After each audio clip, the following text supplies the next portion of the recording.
Hi, welcome to my Empower 2024 session. My focus today is on student response to literature using literature circles and choice boards.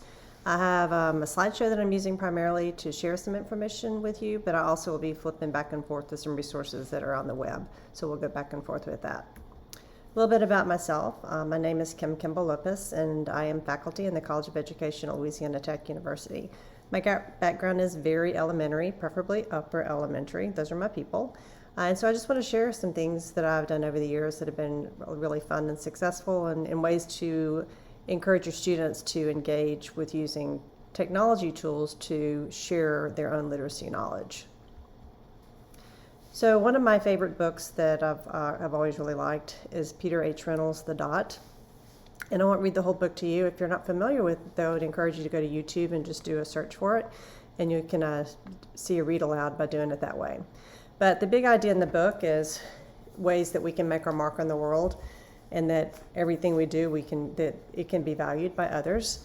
And so that's kind of connects to what this particular presentation is about, because it has a lot about promoting student agency where they have voice and choice in learning activities. So 3 big ideas again is the idea of literature circles, which are small group discussions about books. And then how we can use choice boards as ways to give options about what types of response activities that students do, along with the tech tools that are part of that they draw on as a way to communicate and share what they have learned. So starting off, the idea of literature circles. It's been around for a while. Sometimes you might have heard it called book clubs. And so I just want to do a brief shout out to that and to share some other resources with you. So key characteristics of literature circles. It does offer students some choice in reading that they're going to do. They're small temporary groups, so I might be in a group with 3 other people this time based on the book that I wanted to read, but the next time I do literature circles, those groups reform because it's based on the choices that your students make when they decide which one they want to read.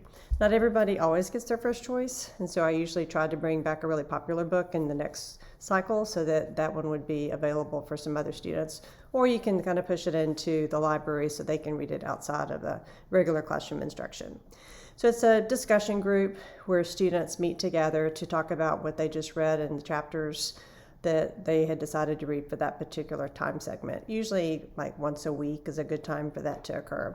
Along the way, you can spotlight skills and strategies by pulling from text examples and spotlight some key skills related to your standards that you're trying to spotlight. And then you have different options for assessment. You can have a self-assessment where they are doing an assessment of how they felt their participation was in the group, a peer assessment where they are evaluating and giving each other feedback, and then also things that you observed when you sat in on any of the book discussions. Role of the teacher seems kind of simple, but it's actually a lot of work on your part just to get it set up, because it's all about an environment that supports this type of process. So you have to get that set up, you facilitate it, the observations you do to make sure it's maintaining and running the way it needs to, and then overall that environment conducive to supporting literature circles. For this type of method to be successful, your students have to know how to talk with each other, and that's a strategy in itself. But teaching them, we call it a chat chart, but teaching them ways that we agree or we disagree or ask for clarification and how we make connections. And if students don't know how to talk, then it's difficult for them to also do something like literature circles, because they have to learn that it's okay not to agree with everyone. And sometimes when I listen to that perspective, I can fold in a little bit of what I learned from that. And so that's a very key part of that environment conducive to supporting it. They have to know how to talk with each other. And then the role of the student. This is really like a grades 3 and up for literature circles. You may Google it and find some literature circles used with K1 and 2, but it's really not a true literature circle because it's very much more teacher supported and scaffolded. Ideally, what happens with literature circles in 3rd and up is they're gaining a little bit more independence as they meet with each other and they talk and share things that they learned or notice things that they had about the text segment that they read for that particular time. So others, the idea is they have to read the text. So if they decided they're going to read chapters 1 through 2 before they meet the next time, they have to be sure to do that. To respond in some way, and I'm going to share a couple of ways that you can respond, because in theory it sounds like very easy that, yes, they can respond and write about what they read, but a lot of times students don't really know how to do that. And so part of that process is teaching them ways to do it. And I'll share a couple of ways with you concerning that. And then so based on what they captured in their writing about what they read about, they then share that with their group. And so in that group part, it's really important for them to ask questions, to make connections, and to make meaning, which some of that's already been kind of done when they met and when they were doing their written response before they actually met in the group. So literature response journal, I really like the idea of using something like this, but it's a way for students to really kind of capture and hold on to what they've been reading about. And so it might be open-ended questions, personal reactions, or words that really stood out to them, something in the text that just created a really strong visual in their mind, looking at the just things the author shares or ways that the author got them to think more deeply. Overall, it's just a way for them to capture that type of information. And there's a few more ideas on there that you can reflect on. So one way that I think can work really well to teach students how to talk about text is by using roll sheets. And the idea, this was initially, I learned about it from Harvey Daniels in his Literature Circles book. And what he posits with this is the idea that students need to know how to talk about text. And so each one of these roles has a different perspective that they focus in on, if that's the role that they take on that week. So for example, I might be the discussion director. One of my peers in my group is literary luminary. Another one might be capable connector, and so forth, depending on how big your group is.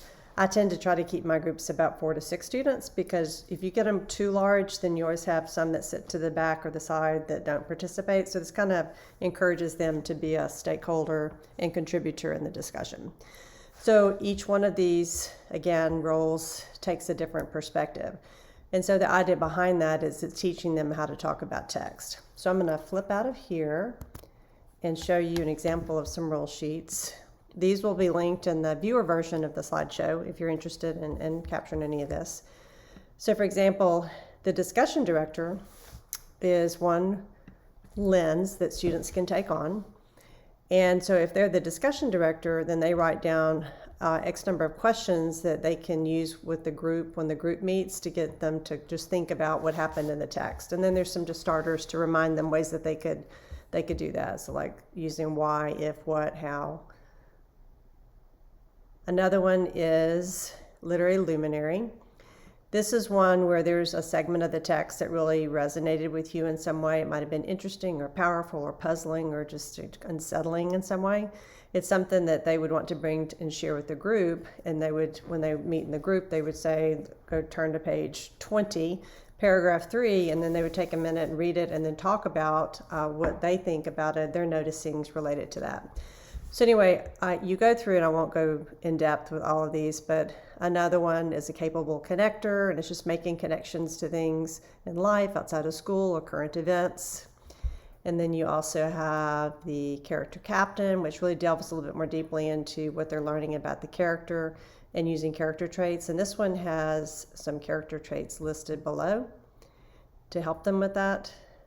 Artistic adventurer, it doesn't mean they have to draw. They can make a collage or create some music or write a poem. So there's different ways that they can do that. You don't have to be artistic necessarily to be the artistic adventurer.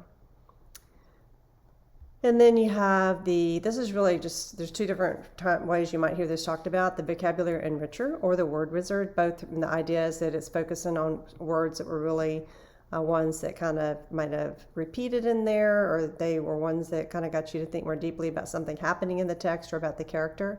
And it's a way to spotlight those words. All right, so those are the roll sheets. And that's one way you can teach your students how to talk about text, and I do like that one. They're also, in terms of how to annotate and mark up a text, teaching students how to understand what's important in the text based on the clues the author is giving them. And the thing about marking up a text, you may have found this when you've worked with your students too, they don't really know how to mark up a text. They'll just highlight everything or they'll underline everything. And so pretty much a rule that I make is that if you have someplace you're spotlighting, then you have to somehow make a connection to it by writing a couple of words or something that explains that. One of my favorite ways, though, to teach students how to annotate and mark up a text, this is from Colleen Beer and Robert Probst, their book on the fiction signpost. And what it is that you have, let me flip back to slideshow view, make it a little bit bigger. You have 6 signposts that authors use. And Colleen Beers and Robert Probst developed these when they did a lot of studying on text and what authors do, and then working with kids in the classroom to understand how these different signposts work. But what we're trying to do is to get students to recognize when they see one of these, what is it that they should do to help make connections to that. So the 6 fiction signposts are again and again, aha moment, memory moment, words of the wiser, contrasting contradictions, and tough questions. And I don't have, this is a whole presentation, professional development itself. If this is an interest for you, I would highly encourage you to buy the book because it's just got some really great resources and materials in there. So what happens with each one of the signposts is there is a anchor chart that you create with the kids to help them recognize what that signpost is getting them to do. And so let's do this one. I won't talk about all of these, but I wanted to include them in here so you can see what they look like. It's just a reminder to students about what those signposts would look like in the classroom and the question they're supposed to ask themselves, because this is what that helps them do. So for example, again and again, this is one of my favorites, is when you're reading and you notice that a word, a phrase, an object, or a situation is mentioned over and over, so it's got that repetition part of it. As a good reader, you're recognizing that must be important. And so you're supposed to stop and ask yourself, why does this keep showing up again and again? The answer can tell you about the theme and the conflict, or they might foreshadow something that's about to happen later. So a big idea is when there is that repetition evident, an author is very intentional. And so it's like a little tap, tap, tap on your shoulder. And it's our job as good readers to notice that. Another one of my favorites is like the aha moment. It's the epiphany that a character can have at some point in the story. And so you're teaching children to know that when they're reading and suddenly a character realizes, understands, or finally figures something out, your job as a good reader is to ask yourself, how might this change things? And so what that can help you do is figure out a problem, see if the character might have figured out a problem. You might have just learned about the conflict. And it could be something related to a lesson that's being learned by the character as part of the text. So anyway, you have the other ones that are up here. They're just fabulous, and they're such a good way to teach students to recognize that the author wants them to think deeply about something. And it's a way just to help scaffold that process for your students, especially your struggling readers who tend to plow through a text and they don't really ever understand that this was something they should have made a connection to. So it's teaching them how to make these connections based on the signpost as they move through the text. Anyway, I just love the signpost, and if you're interested in that, again, I would encourage you to get the book. So here's an example of the memory moment. This is an excerpt from a book by Renee Watson, What Mama Left Me. I actually used this as a literature circle book with my undergrad students in reading methods as I was teaching them how to use the signpost. And so in here, the character is having a flashback to something that's happened. And so the idea is that we know it's a signpost, and when you go back over here to memory moment, it's the idea, run it over here, is why might this memory be important? And so you're teaching students to recognize that. I have a digital version of where they can make their noticings about the signpost that they found in the particular text. And it was a way just to help them stay on point with thinking deeply and to give them something to shoot for in terms of how much they could do to share in terms of a word count. And so this is just an example of that, the idea of how you can do more of a digital version of it. And then there's going to be a link to this template if that's something that you're interested in doing. Again, this is more third and up, and you obviously with your kids, you might adjust the number of words you have based on that. But the big idea is you're teaching them how to ID the signpost and what happened in the text, and then their connection to that, and what is it the author's trying to get them to notice. And it's just a way to scaffold that process. So shout out to nonfiction signpost. Colleen Beer and Robert Probst also have the nonfiction version of this, and equally just so great, and to teach kids how to understand what that signpost is telling them to do. And so it's just a way to engage with nonfiction too. So it's just a quick shout out to that. And then in the slideshow, and I'm not going to click on all these, I just wanted to include them as resources for you, that these are ones that can help you if you decide to implement doing signpost in some way. And so let me go out of here, and let me get rid of that. This particular one, you can click on that graphic, and when you go to it, so you click on it like that, and when you go to it, it's going to open here. And what's really cool about this resource is it has videos that you can watch that show each of the signposts and kind of illustrates what it can look like in a classroom. So that's a good resource. All right, so let me get out of here. All right, and so let me flip back to slideshow. So this moves into the next part of it. So I talked about literature circles and scaffolding students' ways that they can talk about text. And again, my recap was like using Harvey Daniels roll sheets or using Colleen Beer and Bob Probst signposts that they've developed. And they have a set for fiction and then also a set for nonfiction. So now what we're going to do is talk about how you can use choice boards to promote options that students have, where it's developing that agency, where they have that voice and choice and things that they're going to do. So if you're not familiar with choice boards, it's literally just that. It's where they have these options that are listed out, and you might say that there's some that are required, but then you have others that are options, and it just depends on how you decide to do it. You could be very focused on one content, like reading, or you can have it across multiple contents. You might have some that are reading, some that are math. So there's just a multitude of ways that you can use choice boards in your classroom. Big idea, it's a visual tool where you're specifying the choices, but then the students they choose which option speaks to them. It's also a way to speak to different types of learners, so you can vary the types of options that you have in there. A really big important part of this is it's a way to differentiate learning by providing those multiple ways that students can engage with a content. You can have 2 options or you can have lots of options. It just depends on what you decide to do. This is an example of a choice board. So again, you can see this is different types of content. So math and reading, and then coding, which coding can go into any content. Coding is not just a STEM by itself like math, science. You can definitely bring it into ELA too. That's a whole nother presentation in itself too. This particular one is the Texas affiliate with ISTE has a website, and they have a blog that they did that was focused on choice boards.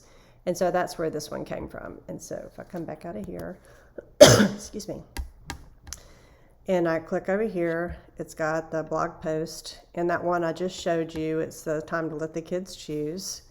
Let's see, I'll right click and open that up. And so it has, oh, that's not the right one, hold on. Oh, here, I'm sorry, tic-tac-toe choice boards, got ahead of myself. So tic-tac-toe choice boards. So it's just a really simple one, so they can click on when they view it, they click on it to go to the option for that. So that's one version. Let me get out of here. And then here's another really cool resource that I found. And when you're going here, in the next slide, I'm not going to go to slideshows, we're going to flip out of his, but this is the actual site. When you go to that, you have an elementary choice boards just across the year that you can do. So for example, let's do grade 2. And again, I did tell you the literature circles for this context is like grades 3 and up, but these choice boards, you can use them, you don't have to do literature circles with them, you can use them in all kinds of different contexts. So anyway, it has some different options that, let me get this over here, different options on choice boards that they used across the year. So like that was grade 2, let me go back to a different grade. Let's do grade 4. So it gives you just some guidelines for it. And it has, like for that week, let's say, we'll click on general ed for that first time. So when you go in there, it has some ideas on how they use choice boards. So you could draw on that to create your own version of what you wanted to do with choice boards. I've rarely found a choice board this is the one that I want to do, because it's the idea of it, and then you can take and pick and choose and adapt it to what you're doing in your classroom and related to whatever curriculum you're using too. But the idea behind it, you can get so many things that have been done successfully in other classrooms, and you can kind of decide how to adapt it to make it to work for you. So anyway, this particular resource has just a ton of things in there that you could use to help you delve more deeply into choice boards. All right, so let me close that out. And so back over here, that's just the example from the site that I just showed you. I have a slide that has quite a few resources for choice boards if you want to learn more about it. It's got some links to other places that have used the choice boards, just content about choice boards. And so it's just a way for you to kind of enhance your knowledge about best ways to use that.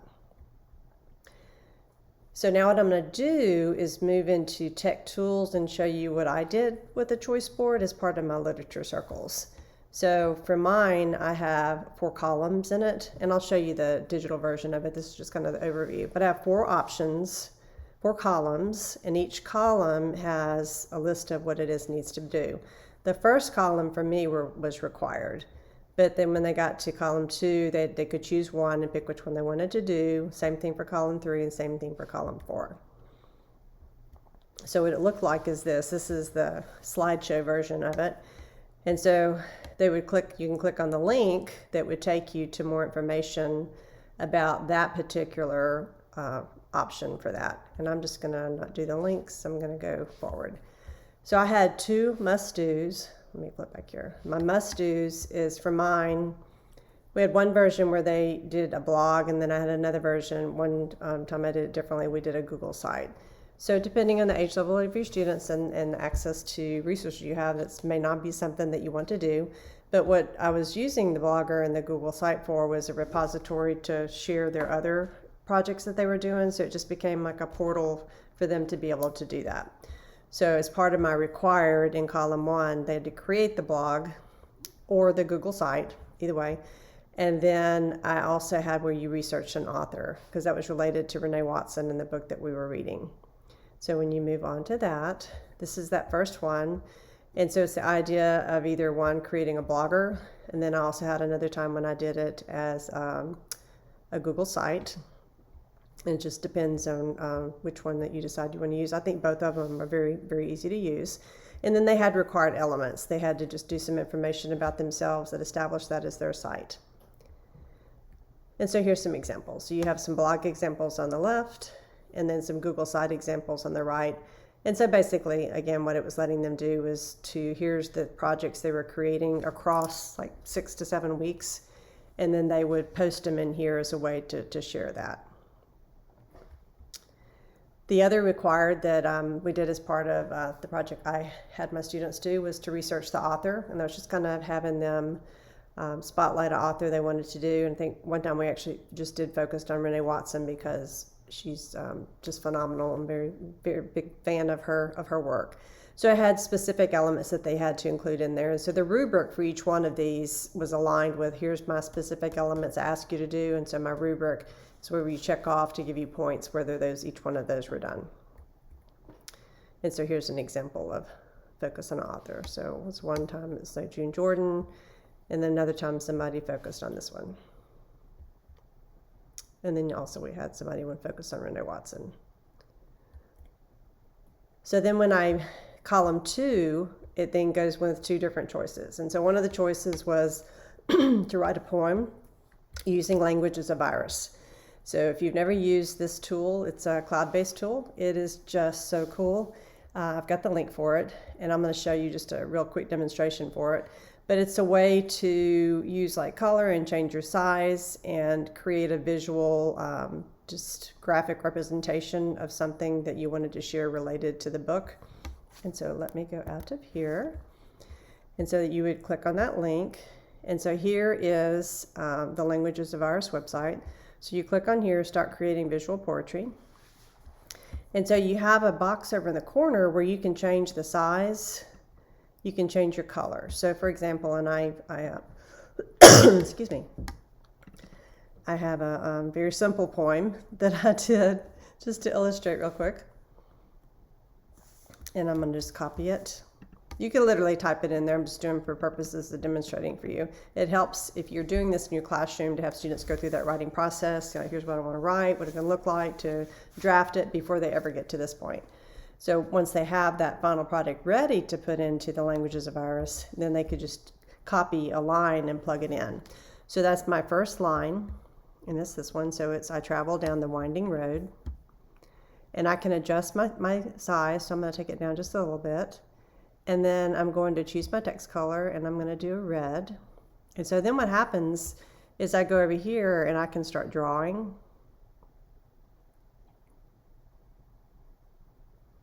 You could have just ended at the end of that one, or you can have a repeat. So that's the first part. And then I can go back and get my other line. I follow the path of the sun. So when I come back in, I'm going to adjust my size just a hair. And then I'm going to change my color. Let's see, I will go blue. And then I can come in, and now I can do something different. And you decide where you want to end it. I'm not going to be too attentive to that.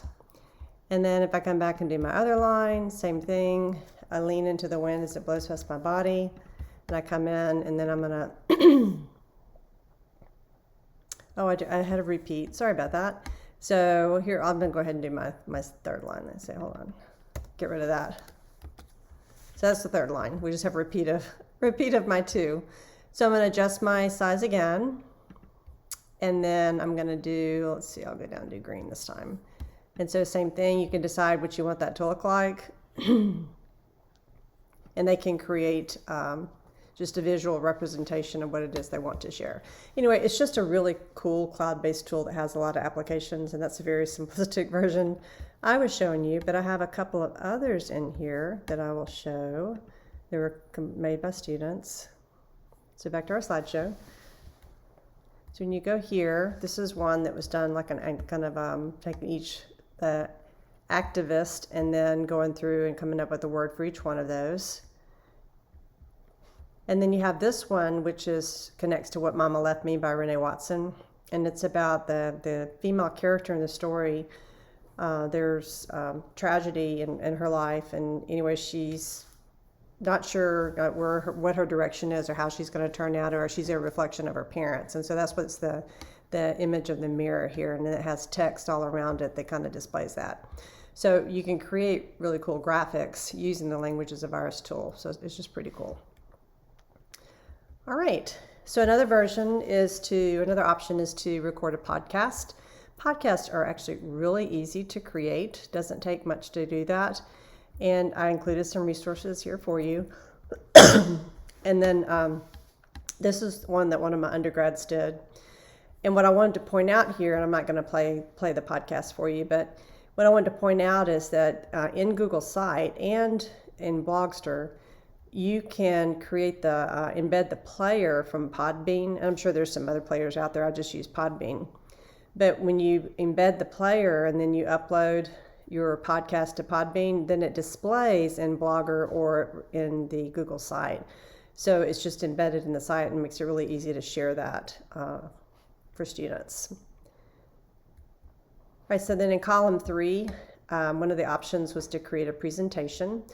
And so I said it could be in Canva, it could be slides, it could be PowerPoint, Prezi.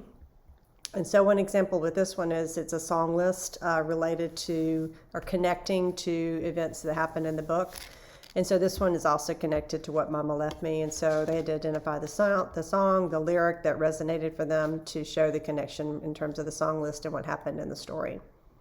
Pretty much any of the options that they choose, I wanted them to have a written component to it to explain their thinking and their connections that they were making, because that was just an important part of that process for me too. And so this is just some other in that same presentation from the song list. So again, in column 3, another option was to create visual art of some kind, slightly different than the Languages of Iris, and I gave them some different options for that, and that has some links for you to explore.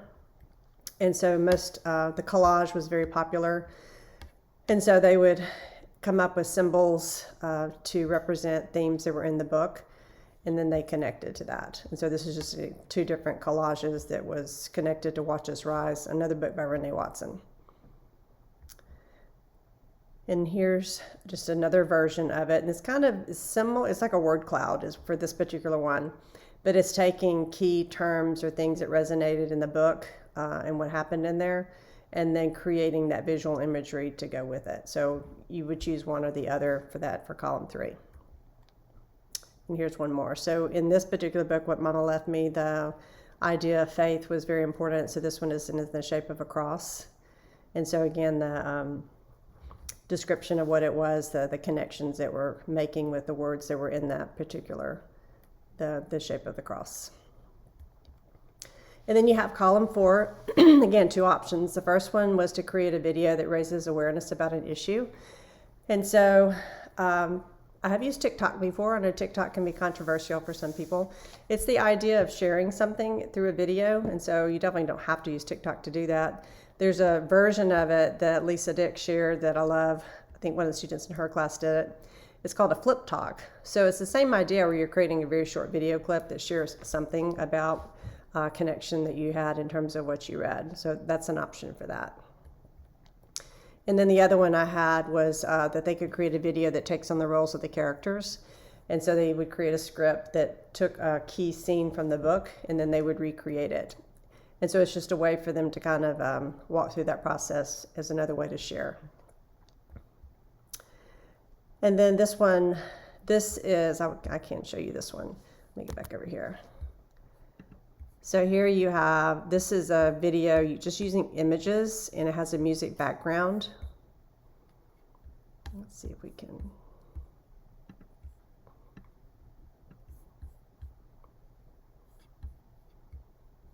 There.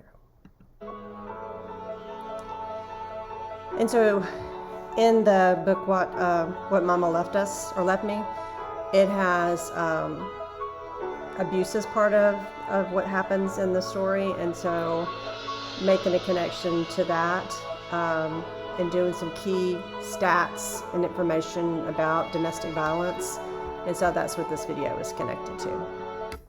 It's actually really powerful, some of the videos that they shared and created. All right, so again, What Mama Left Me, that was the video using the images and the music. And so that just really wraps up. That the big idea is ways that we get students to think more deeply, and one way to scaffold that is through literature circles. You can use the roll sheets, or you can do the signpost. Big idea is that we just have so many kids that don't know how to talk about text. And if they don't know how to talk about text, they don't really know how to share what they're learning about. And so each one of those is a scaffold to teach them how to do that.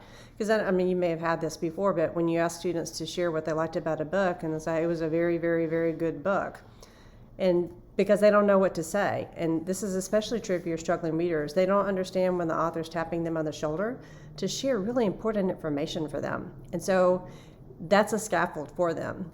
When you also bring in the choice boards, connecting to ways to share what you've learned about text, it just helps to develop that agency, that voice and choice about what they are doing in the classroom.